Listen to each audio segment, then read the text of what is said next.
going on, Jerome's? So, yes, we are still at the undisclosed location, and we have a little bit of the undisclosed location raspiness going on.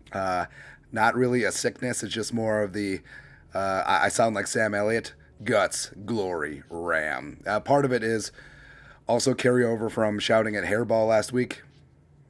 Keep it down up there. Doesn't matter. But Vikings had their fourth pad of practice, 11th practice overall on Monday, ahead of the vaunted night practice 2.0 on Tuesday evening, and then taking on the slippery Seattle Seahawks on Thursday in the Emerald City. It is the Emerald City, right? But we have 13 takeaways from a Vikings Monday practice. There's a lot going on. Number one, Hockenson dealing with a sickness. Now, Hockenson had been off to the side. Hockenson had not been practicing the last couple of days.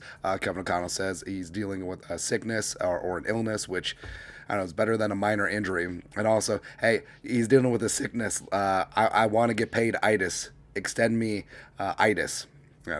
Number two, Jordan Addison will play in preseason. Now, it's not too surprising because generally even first round picks are going to see a little bit of action in preseason. Now, you may just see a quick glimpse and then put the kid in bubble wrap until the season starts. That's fine. But I think that the tape that Addison has put on, I think that he is going to absolutely dominate and just put on a show. I think that he will. Like Addison was certainly on one at practice on Monday, caught a bunch of touchdowns in the red zone, as well as was just shaking fools left and right. And I can't wait to see him on the big screen, just completely getting separation. That is something that's beautiful about him. Number three, Tristan Jackson, who less than a week ago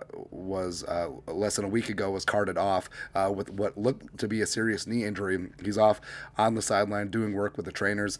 Same thing with the best kick returner in the league, Kinkene and Wangu, as he works his way back in.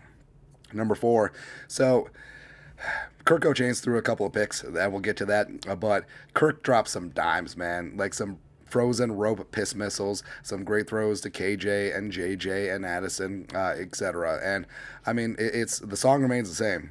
And haters are going to say that it's fake, but Kirk Cousins has played maybe his best training camp of his career. And with all the weapons, with the continuity with Kevin O'Connell, he's coming. He's coming, man. Like, Rich Gannon was 38 when he won NFL MVP. Why can't Kirk do it at 35, man? Come on. Number five, interceptions. So, the defense was on one today. Brian Flores, all units were bringing heat, and all three of the quarterbacks had some errant throws. So, Scene had an interception off of Mullins that was tipped off of Josh Oliver. Joanne Williams picked off Kirko twice. Ooh, the pride of Vanderbilt getting after Michigan State. Troy Dye also had a really nice red zone interception as well. So it was the day of heat, in the heat, by the Vikings defense. Number six, Pace Jr. opened practice as first team defense. Now, I know a lot of people are going to say, stop hyping the kid up. We ain't hyping anything, man. It's Harrison Smith on NFL Network talking about Pace. It's Ivan Pace Jr. playing with the twos and the ones exclusively during training camp, man. That's all it is. Seven, Brian Asamoah. He was a big reason why offenses were struggling, as Flores incorporates more and more linebacker pressure. And, I mean, Asamoah wasn't really known as a blitzer at Oklahoma, but he certainly has that skill set, and now Flores is going to unleash the fury. Love it, man. Number eight, Danielle Hunter back in full. So he's doing full 11 on 11 drills, plus Brian O'Neill, number nine, doing one-on-one reps. So all is right in the world. Brian O'Neill, Danielle Hunter going at it just like they have been for the last handful of seasons. Love to see it, man. Number 10, Oliver and, well, that should say Munt, but it went Mouse. But they're putting on a show with Hockenson out. The Vikings are still running a lot of 12 personnel. Johnny Munt is seeing a lot of snaps. Josh Oliver showed a lot of his hands as well. I think he's an underrated receiving option, on top of being probably the largest tight end that you've ever seen. Yeah. 11, Booth Jr. back at practice. Talk about practice, man. So he left last week, and It's been an issue with Booth. I mean, going back to Clemson, his meniscus last year, also had a couple of training camp ailments last year, but a kid's got talent. He's just got to be able to stay on the field.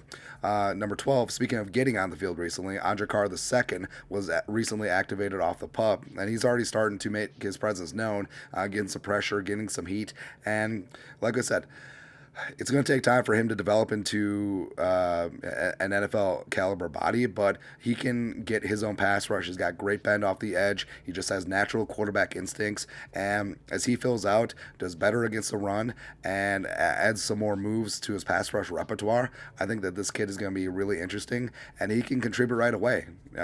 5 to 7 snaps a game on third down. Just, hey, get in there and get the quarterback. Love it, man. 13.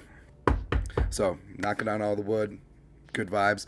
Christian Darrisaw had a minor ding, and Vidarian Lowe stepped in as first team left tackle. So that is certainly interesting. But Darrisaw, he wasn't. He didn't walk back to the locker room. He wasn't carted off. He wasn't anything. So hopefully it's something that, just one of those things that happened in training camp, and he'll be good to go going forward. But that's it. That's Vikings practice number 11, the fourth padded practice recap on Monday. Let us know your thoughts on our thoughts in the comment section below. Subscribe for daily Vikings takes. Want to support the work? Put a little something in the Venmo. But till next time, Skol, production value.